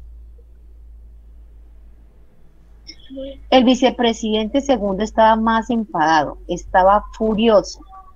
Apuntó con el dedo al oso y le dijo, Usted no es un oso, usted es un hombre tonto, sin afeitar y con un abrigo de pieles. Vamos a ver al vicepresidente primero. ¿Quién? ¿Yo? Preguntó el oso. ¿Cómo puede usted hablarme así si yo lo que soy es un oso? El vicepresidente primero gritaba enfurecido. Usted no es un oso, usted es un hombre tonto, sin afeitar y con un abrigo de pieles. Le voy a llevar ante el presidente. Y el oso suplicó. Pero mire, todo esto es un terrible error. Que yo recuerde, he sido un oso toda la vida. Escúcheme, le dijo el oso al presidente. Yo no trabajo aquí. Soy un oso y por favor le ruego que no me diga que lo que soy es un hombre. Es un hombre tonto, sin afeitar y con un abrigo de pieles. Porque ya me lo ha dicho el vicepresidente primero, el segundo, el tercero, el gerente y el capataz. Le agradezco que me haga la advertencia, dijo el presidente, y no sé lo que diré, porque eso es precisamente lo que pienso que es usted. Soy un oso, dijo el oso. El presidente sonrió y dijo, no puede ser un oso, los osos solo están en los zoológicos o en el circo. Nunca están en una fábrica y usted lo está. Usted está en una fábrica, por lo tanto, ¿cómo puede ser un oso? Pero soy un oso, dijo el oso. El presidente dijo, no, solo es usted un hombre tonto, sin afeitar y con un abrigo de pieles, sino que además es usted muy cabezota. Le voy a demostrar de una vez por todas que no es un oso, pero soy un oso, dijo el oso. Y así se subieron todos al coche del presidente y salieron camino del zoológico.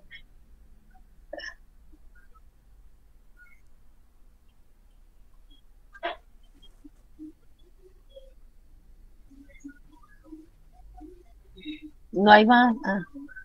Está todo. Es un oso. ¿Es un oso este? Preguntó el presidente a los osos del zoológico.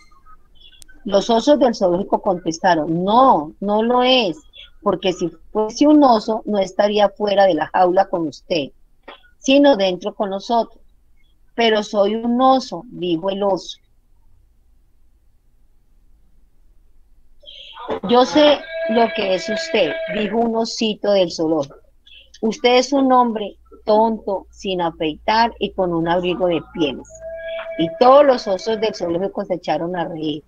Pero soy un oso, dijo el oso. Y todos se fueron del zoológico y se dirigieron al circo más cercano, que estaba a más de 600 millas.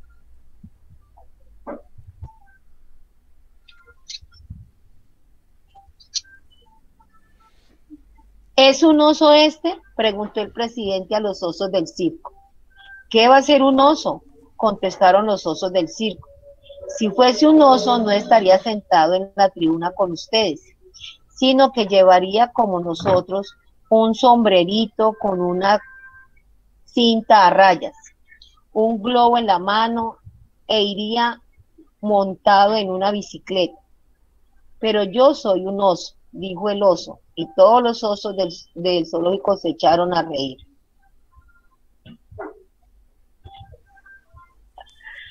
Yo sé lo que es usted, dijo uno de los ositos del circo. Usted es un hombre tonto, sin afeitar y con un abrigo de pieles. Y todos los osos del circo se echaron a reír y por poco se caen de las bicicletas. Pero soy un oso, dijo el oso. Salieron del circo y regresaron a la fábrica. Así que cogieron al oso y lo pusieron a trabajar en una máquina muy grande, con un montón de hombres, y el oso trabajó meses y meses en aquella gran máquina. Por un día, mucho tiempo después, la fábrica tuvo que cerrar. Despidieron a los obreros que se volvieron a sus casas. El oso los seguía de lejos, estaba solo y no tenía a dónde ir. Mientras iba caminando, se le ocurrió mirar al cielo. Allá, muy alto, Sí, alto, está mal escrito ahí, sí. vio una bandada de gansos salvajes que volaban hacia el sur. Miró desde abajo los árboles del bosque. Todas sus hojas se habían vuelto amarillas y marrones y caían una a una de las ramas. El oso sabía que cuando los gansos volaban hacia el sur y cuando las hojas caían de los árboles, el invierno no tardaba en llegar. La nieve cubriría el bosque. Era hora de meterse en una cueva para invernar. Y fue andando hasta un árbol enorme bajo cuyas raíces había una cueva oculta. Cuando estaba a punto de entrar, se paró y dijo: pero no puedo entrar en la cueva para invernar. No soy un oso, soy un hombre tonto, sin afeitar y con un abrigo de piel. Así llegó el invierno y empezó a nevar. La nieve cubrió el bosque y también le cubrió a él. Estaba titiritando y se dijo: ojalá fuera un oso. Cuanto más tiempo seguía sentado, más frío tenía. Se le helaban los dedos de los pies y las orejas y le castañeaban los dientes. De la nariz y la barbilla le colgaba Carambanos. carambanos de hielo. Le habían dicho tantas veces que era un hombre tonto, sin afeitar y con un abrigo de pieles, que se había convencido de que debía ser verdad. Y así quedó sentado, porque no sabía lo que tenía que hacer un hombre tonto, sin afeitar y con un abrigo de pieles, que estaba muriendo de frío en la nieve. El pobre oso estaba muy triste y se sentía muy solo, no sabía qué hacer. Pero de repente se levantó y cruzó la espesa nieve camino de la cueva. Dentro se estaba calentito y a gusto. El viento helado y la nieve tan fríos no conseguían entrar y sintió como todo el cuerpo le iba entrando en calor. Se dejó caer sobre un lecho de ramas de pino y se durmió enseguida feliz. Soñó dulces sueños como todos los osos cuando invernan. Aunque el capataz, el gerente y el vicepresidente tercero y el vicepresidente segundo y el vicepresidente primero y el presidente y los osos del zoológico y los osos del circo habían jurado que era un hombre tonto, sin afeitar y con un abrigo de pieles, yo sospecho que él se lo creyó. ¿No os parece? No, desde luego que no. Sabía que no era un hombre tonto y también sabía que tampoco era un oso tonto. Bueno, muchísimas gracias por la lectura. ¿Qué les pareció? Pues yo sé que el ejercicio estuvo larguito aquí, ¿cierto? Pero es un ejercicio que es válido, es una lectura para quinto de primaria. Y antes de continuar, les quiero compartir, esa obra fue escrita en 1930 y 2 años después el autor, esta obra que escribió en inglés, la convirtió en película. Es un clásico de Disney y el clásico es el que les voy a indicar a continuación. ¿Listo? Veámoslo. Se demora 10 minutitos, lo voy a colocar completo. Había una vez, de hecho, el martes. Estaba un oso a la entrada del bosque y miró al cielo. y muy alto, vio un grupo de gansos volando al sur. Entonces vio la copa de los árboles. Todas las hojas se tornaron cafés y doradas. El oso sabía que cuando los gansos vuelan al sur y las hojas caen de los árboles, el invierno pronto estará aquí y la nieve cubrirá el bosque. Era tiempo de ir a su cueva e hibernar, y eso fue lo que él hizo. El oso que no lo era.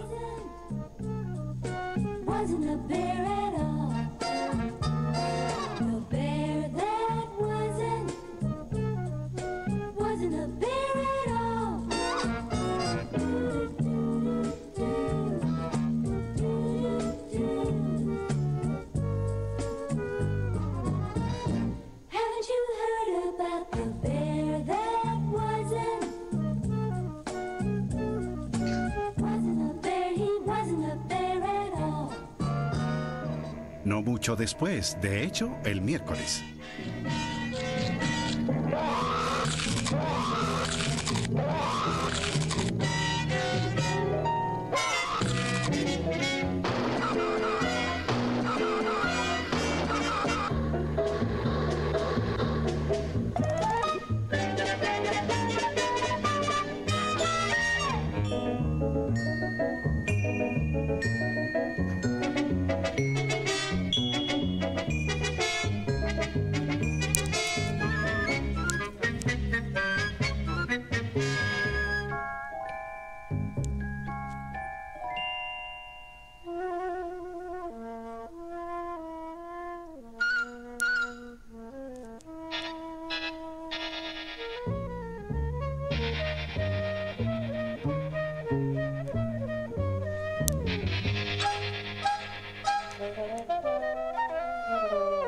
No entre.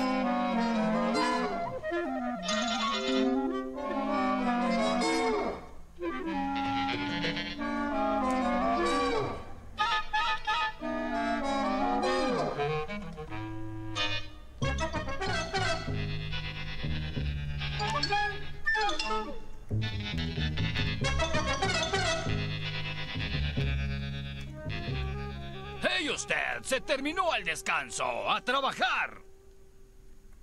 Pero yo no trabajo aquí. ¿Quieres que te reporte? ¿Ah? ¿Eso quieres? Yo no trabajo aquí, soy un oso. ¿Un qué? ¿Un oso? ¡Un oso! ¡Oh, muchacho! Una excelente excusa para no trabajar. Sí, yo soy un oso. Mira, Pimpollo, no me digas eso. Tú eres muy hombre, tanto que necesitas una afeitada y usas un abrigo de piel. El gerente oirá de este asunto. Sí, señor, soy un oso, eso es lo que le he dicho. No eres un oso. Eres un hombre que necesita una afeitada y llevas abrigo de piel. Siento oírle decir eso porque, ya ve, yo soy un oso. Ya veremos lo que tiene que decir el tercer vicepresidente de esto. Revisemos esto. Dice que no es un hombre, que no necesita una afeitada y que no usa abrigo de piel. ¿No es eso, amigo? Sí, es cierto, yo soy un oso. Solo un común y corriente oso. Ya veo. Y lo voy a llevar al común y corriente segundo vicepresidente.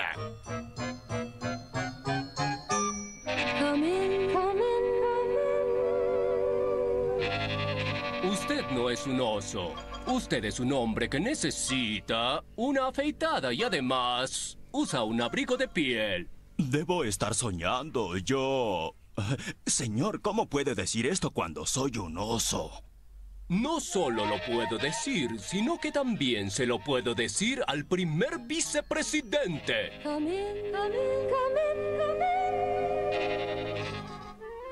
Usted no es un oso, es un hombre que necesita una afeitada y tal vez un manicure y viste un abrigo de piel. Siempre he sido un oso. El presidente.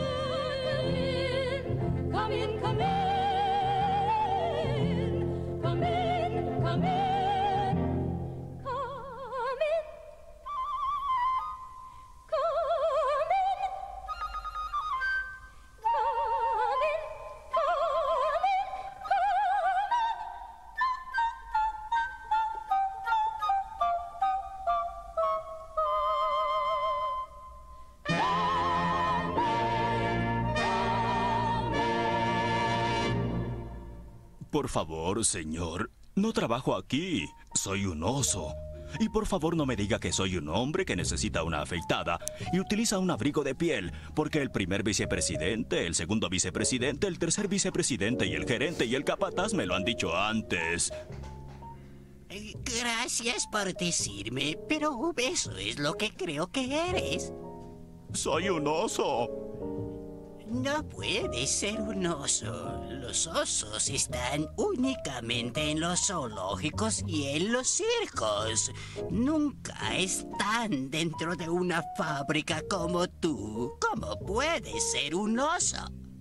No lo sé, pero soy un oso. Eres un hombre tonto y terco que necesita afeitarse y usa un abrigo de piel. Y yo te lo voy a probar de una vez por todas. Yo soy un oso, no tengo experiencia en ser otra cosa.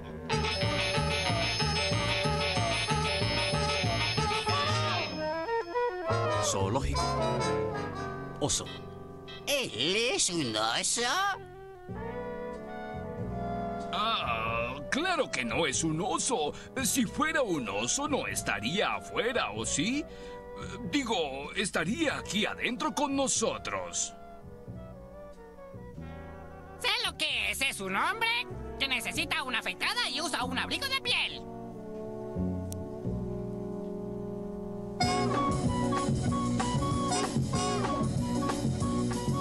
The bear that wasn't a bear. The bear that wasn't a bear.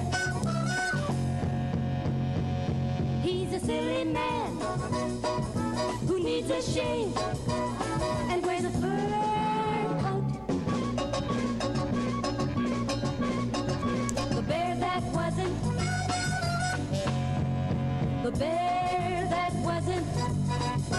wasn't a bear. Y un día, tiempo después, cuando la fábrica cerró por la noche y los trabajadores se fueron a sus casas,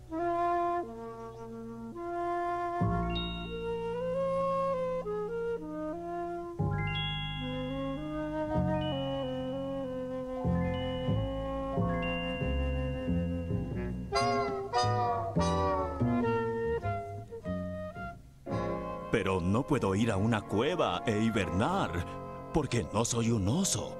No soy un oso. No soy un oso. Solo soy un hombre que necesita una afeitada y utiliza un abrigo de piel. De piel. Oh, amigos, creo que me gustaría ser un oso.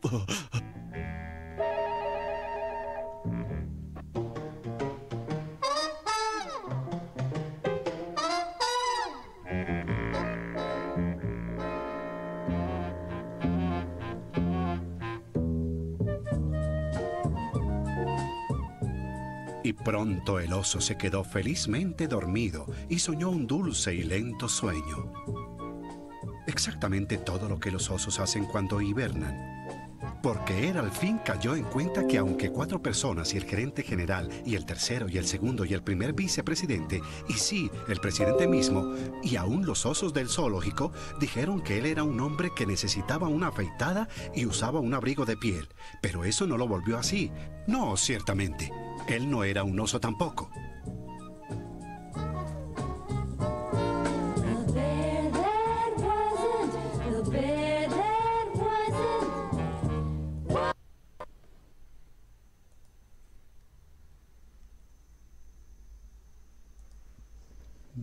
Bueno, compañeros, continuando con esta historia, pues decirles que el escritor de esta historia se casó con Hanna-Barbera, ¿no? Y ellos utilizaban en los años 1930-32 una técnica que se llamaba stop motion.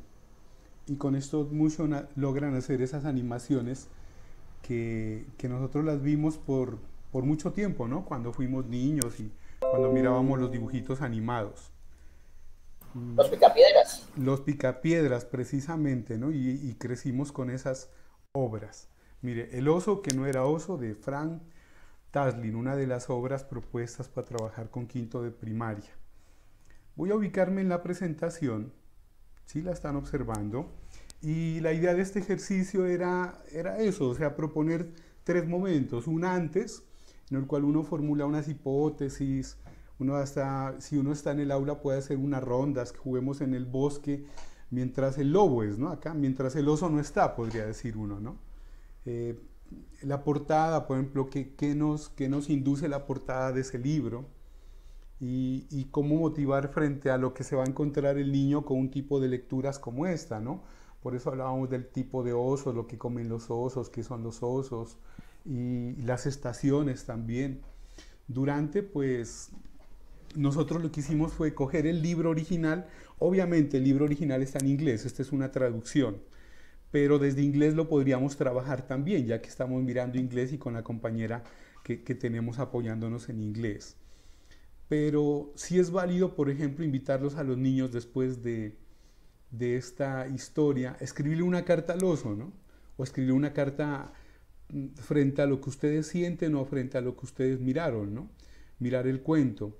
Como nos decía la compañera Gloria hace un rato, a mí no me gusta la lectura, pero bueno, también está la película, aunque es mejor leer y luego mirar la película, ¿no? Es lo que nos pasa con los que hemos leído Drácula y luego vemos todas las obras de Drácula, ¿no? El libro es más fabuloso que la misma película. Antes de avanzar, yo quiero preguntarles a ustedes frente a sentimientos, frente a lo que piensan, ¿qué les pareció esta historia del oso que no era oso? ¿Qué sienten?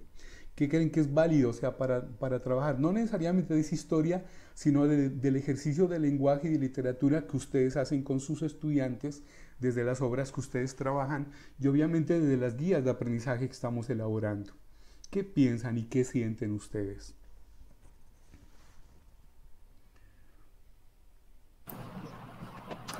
Pienso que cuando trabajamos con niños, todos debemos trabajar en esa misma dirección, no confundirlos. Al pobre oso lo confundieron tanto que al último no se quedó sin saber si era hombre o si era oso. Sí, muchas gracias. Claro, estas historias, como nos planteaba al principio un compañero que se me fue, creo que ya no está por acá, Noel era, creo que era Noel, decía, o sea, todas las lecturas nos traen emociones, ¿no? Y le dan rabia a uno, ¿cómo así que este no es oso si es oso? Pero le hacen creer que es oso, ¿no? Y eso les pasa a nuestros niños. Y esas historias dejan muchas moralejas para ellos y ahí está la producción del razonamiento crítico, ¿no? Y desde la crítica a ver qué pasa con esta historia y cómo la podemos traer acá a nuestro medio, ¿no? ¿Quién más nos quiere compartir algo antes de avanzar estos últimos o pocos minutos que nos quedan ya?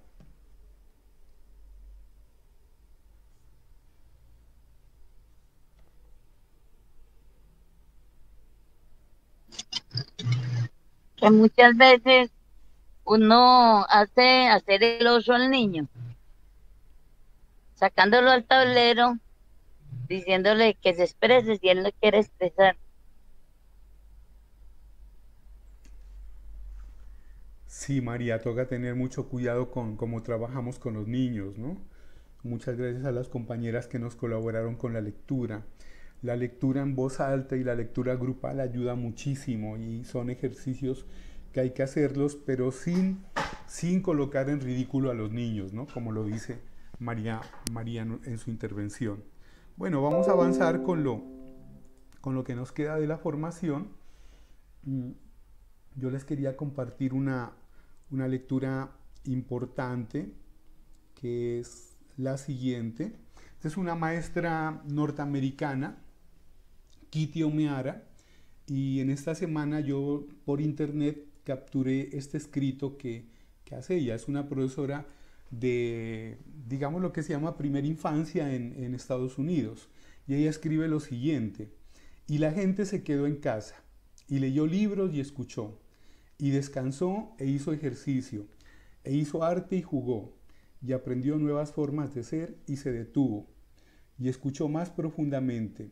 Algunos meditaban, algunos rezaban, algunos bailaban, algunos se encontró con su propia sombra, y la gente empezó a pensar de forma diferente, y la gente se curó, y en ausencia de personas que viven de manera ignorante, peligrosas, miserables, oportunistas, politiqueros sin sentido y sin corazón. La tierra comenzó a sanar. Y cuando pasó el peligro y la gente se unió de nuevo, lloraron sus pérdidas y tomaron nuevas decisiones y soñaron nuevas visiones y crearon nuevas formas de vida y sanaron la tierra por completo, tal y como ellos habían sido curados. Este es un documento que recuperamos ayer de esta página web.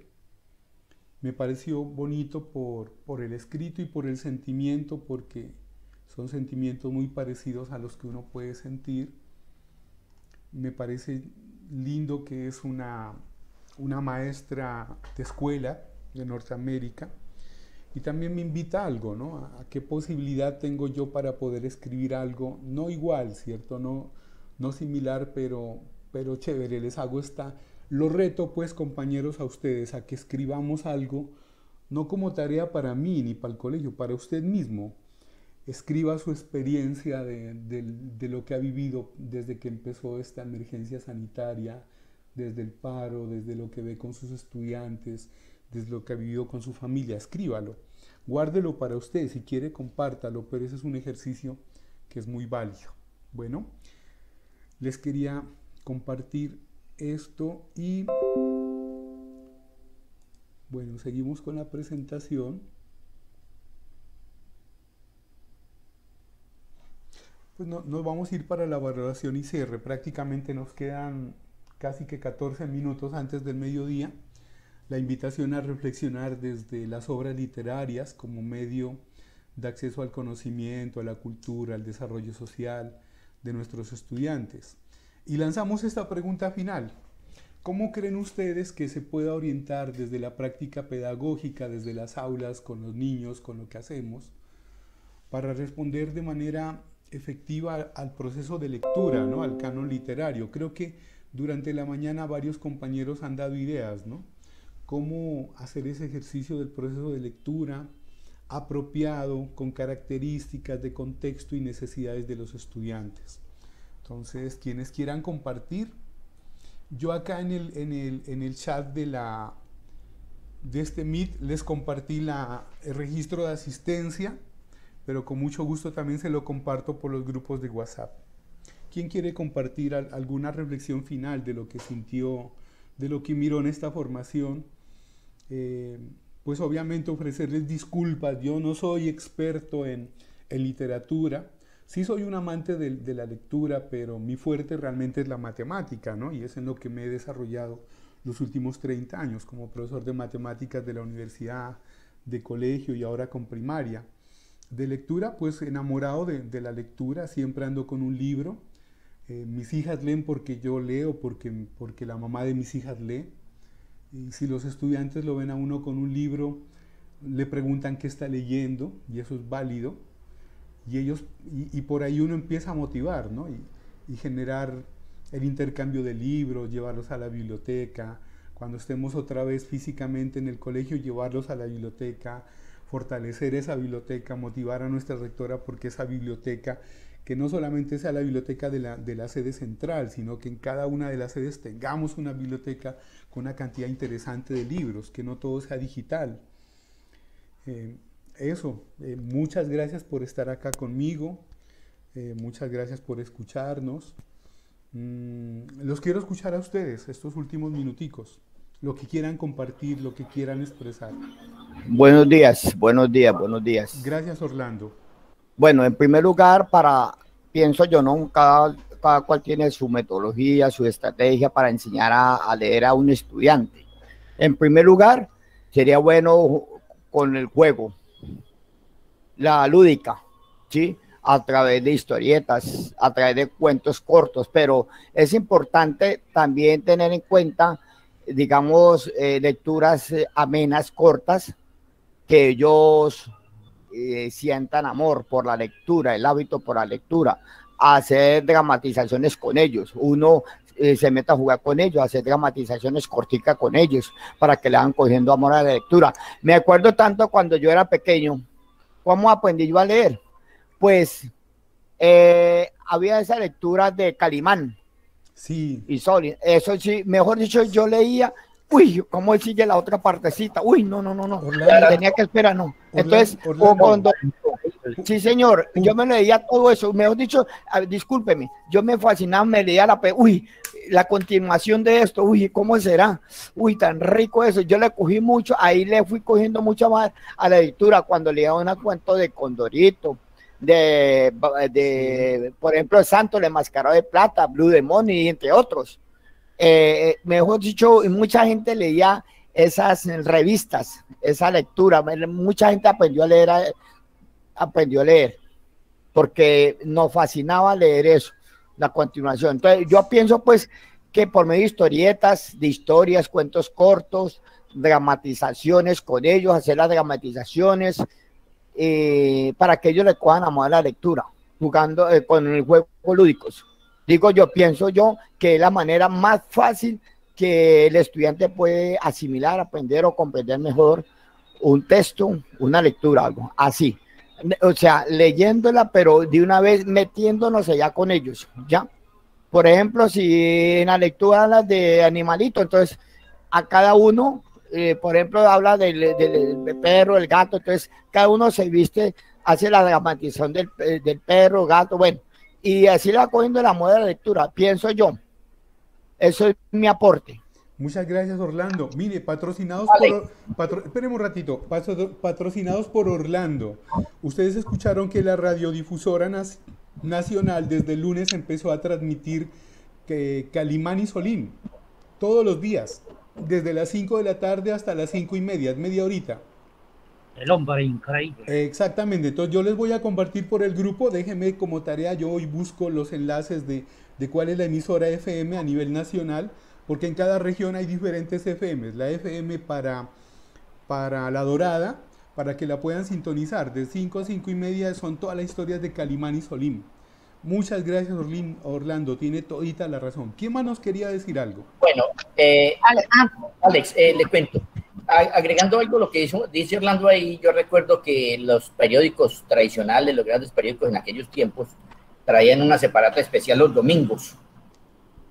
Los domingos traían una separata especial y traían muchas historias de esas animadas, de todos estos personajes, de Mandrake, con dibujitos animados y toda esa cuestión.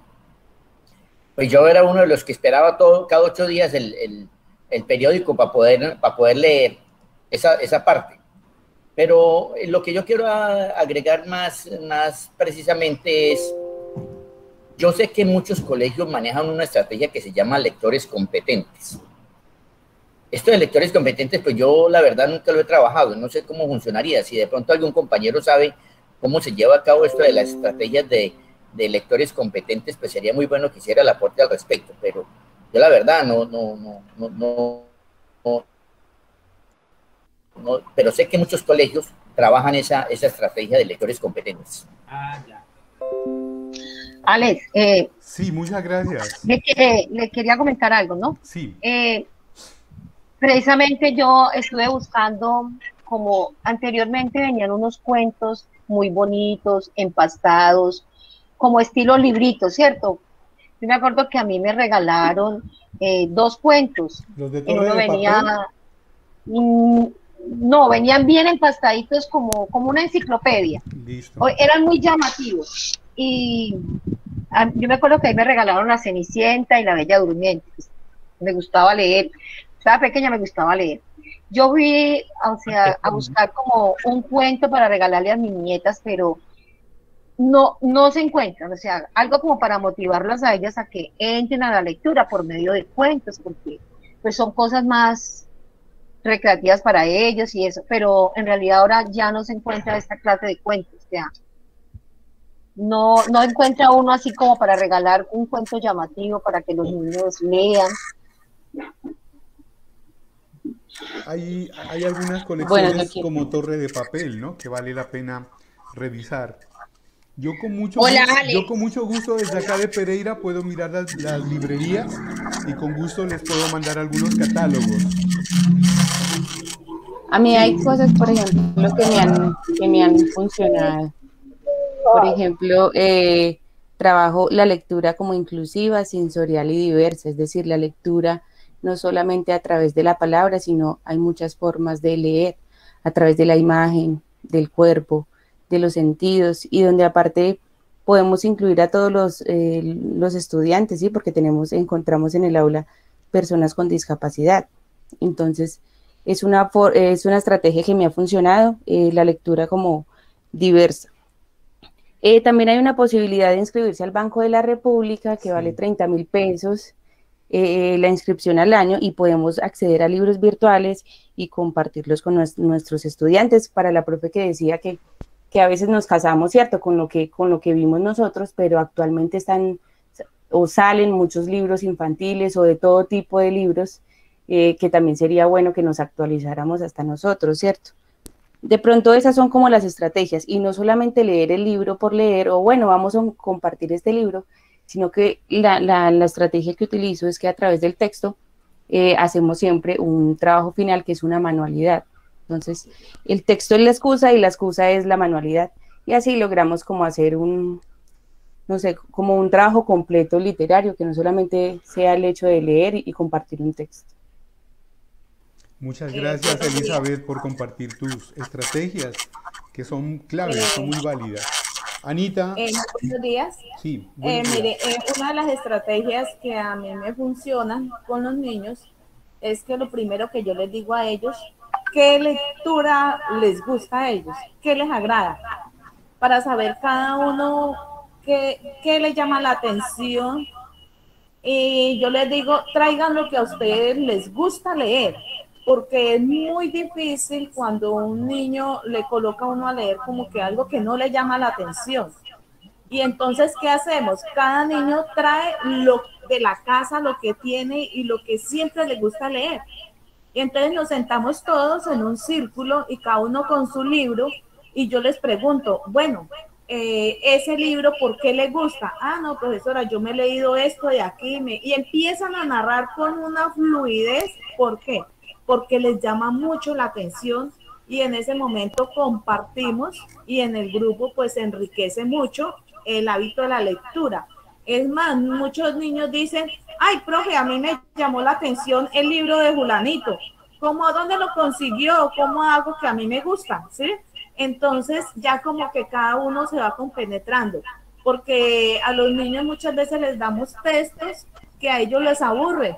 Entonces por eso le cogen como pereza a la lectura. Y yo creo que esa es una mecánica que a mí me ha funcionado, que cada uno traiga por primera vez qué les gusta, y así mismo ya uno tiene como un diagnóstico de todas las clases de lecturas que a los niños les gustan. Muchas gracias, doña Ana. Diana Carolina estaba que hablaba, y Orlando, entonces los escuchamos y vamos cerrando. Bueno, Alex y compañeros, yo siempre, pues apenas este año tuve primero y siempre he tenido cuarto y quinto, y me ha encantado poner a leer a los muchachos. Generalmente se leía con los niños entre 1 y 2 libros. Pues es difícil, ¿cierto? Porque pues la población a veces es vulnerable y no todos los niños pueden tener acceso a los libros. Yo generalmente pues le imprimía el libro, yo lo tenía, o sea, yo siempre lo tengo físico, y lo imprimía y lo dejaba en la fotocopiadora de la escuela, y ellos sacaban las fotocopias y los trabajábamos en clase. Yo he aprendido que debemos siempre motivar a nuestros estudiantes con la lectura. Pues afortunadamente he sido profe de español, entonces se me facilita, ¿cierto? Pero yo creo que todos debemos ponernos, o sea, o meternos en la cabeza que no es solamente el profesor de español el que inculca ese hábito lector en los estudiantes. Somos todos. Es el profesor de ciencias, es el profesor de ética, somos todos. Porque existen libros para todos, ¿cierto? En todas las áreas, entonces podemos trabajar, incluidas pues lecturas cortas. En este momento, este año, he trabajado con los niños lecturas digitales. A veces hago encuentros con ellos, escojo pues un tema, como que trato de que sea como buscar un tema que se contextualiza a situaciones de ellos. Por ejemplo, un cuento donde a un niño se le caiga un diente, ¿cierto? Estoy en primero. Claro. A ellos se les están empezando a caer los dientes. Y ha sido algo muy bonito porque a ellos les gusta. Lastimosamente, por la virtualidad, no todos se pueden conectar en el horario de la clase. ¿Qué hago yo? Hago una presentación y la comparto en el grupo de WhatsApp y les digo a los papás, por favor, compartan con los niños esta lectura que fue la que trabajamos en el encuentro. ¿Sí? Entonces, pues yo digo que estoy de acuerdo con muchos de los profes que han dicho que hay que buscar lecturas apropiadas para los niños. Si les llevamos un libro, pues que de pronto, o sea, hay que mirar qué temas les gustan a ellos. Y nosotros ponernos en los zapatos de ellos, o sea, son niños. No podemos ponerles un nivel de lectura, pues, de pronto más avanzado, porque se van a aburrir. Tenemos que buscar libros que tengan imágenes, que el texto sea, o sea, que la letra del texto sea grande. Claro. Primero que todo eso. Si un niño ve un libro y su letra es pequeña, pues solo con abrirlo va a decir, yo no voy a leer eso. ¿Sí? Entonces debemos como tratar de engancharlos teniendo en cuenta los gustos de los niños, las imágenes que trae el libro, de pronto también el color, porque es que el color de los libros llama mucho la atención en los niños, ¿sí? Que sean imágenes coloridas. De pronto si algún compañero necesita libros, yo tengo libros. Tengo muchos libros digitales, igual el profe Alex también nos ha compartido bibliotecas y de esos libros hay muchos muy bonitos. Por ejemplo, para los grados preescolar hay uno que se llama Mugrosaurio. Sí. Mugrosaurio es un libro hermoso. Entonces les enseñamos, y de una vez les enseñamos a los niños a cuidar su cuerpo, a mantener aseados. Había otro libro que se llama... es del coronavirus. No sé si de pronto algún compañero lo ha... Ay, yo lo tengo, se los voy a compartir en el grupo. Diana, muchas gracias. No lo conozco. Para que lo trabajen, es muy también, es muy chévere porque es explicativo, pero en palabras de los niños. ¿Sí?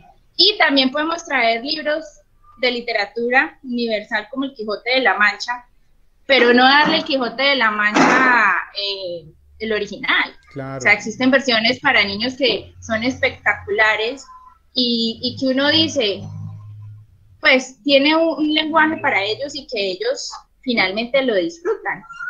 Entonces es ponernos en los zapatos de ellos, o sea, volvernos niños, somos docentes, tenemos que ponernos a la altura de ellos. Y de esa manera, entonces vamos fortaleciendo ese vínculo y esa habilidad y ese amor por la literatura, que no es fácil, porque no es fácil, ¿sí? Este amor por la literatura se debe dar es desde la casa, ¿cierto? Pero lastimosamente en la comunidad donde nosotros trabajamos, pues eso no se da, entonces nos toca a nosotros. Y empezar con un pequeño libro y eso cambia mucho, digamos, la dinámica también de nuestro ejercicio como docentes. Muchas gracias, Diana. Vengan, este último minutito antes de irse, por favor, los que quieran, eso no es obligatorio, activar sus cámaras, voy a capturar una pantallita de ustedes. Muchas gracias.